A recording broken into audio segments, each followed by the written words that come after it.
After the state fair and now the return to the classroom, local doctors say one of the big questions they're getting from parents is how to handle COVID. While we're nowhere near the peak we saw 3 years ago, case numbers have been creeping back up over the past few weeks. Sammy Salina has more.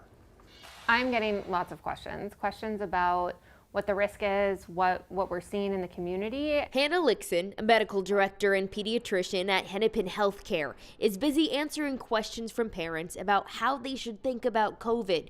She's also busy easing her little ones into the school year. We test when they do get any sort of cold symptoms. We test for COVID to see if that's what it is. But otherwise, I'm more focused on getting their markers and, watercolors packed in their backpacks to get ready for a fun first day. Lixon says people feel more comfortable with COVID, and that's okay, especially since hospitalizations are down and more people are vaccinated. But there's still a risk of exposing vulnerable people to severe disease. Experts say you should get tested if you feel sick. COVID is still certainly with us. Kathy Como-Sabetti is an epidemiologist with the Minnesota Department of Health. It is a hard time of the year for parents, and there are a lot of viruses that circulate among kids, especially as we enter into those fall and winter months. Wash your hands, stay home when you're sick, get vaccines as they're available to you. Health experts point out that COVID is no common cold. There continues to be long-term symptoms. For some individuals, they may want to consider masking if they themselves are at high risk for severe illness,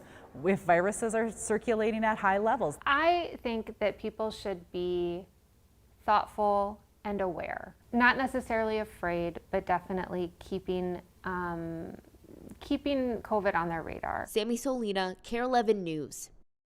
Officials with the CDC and FDA expect a new booster will be available in the fall.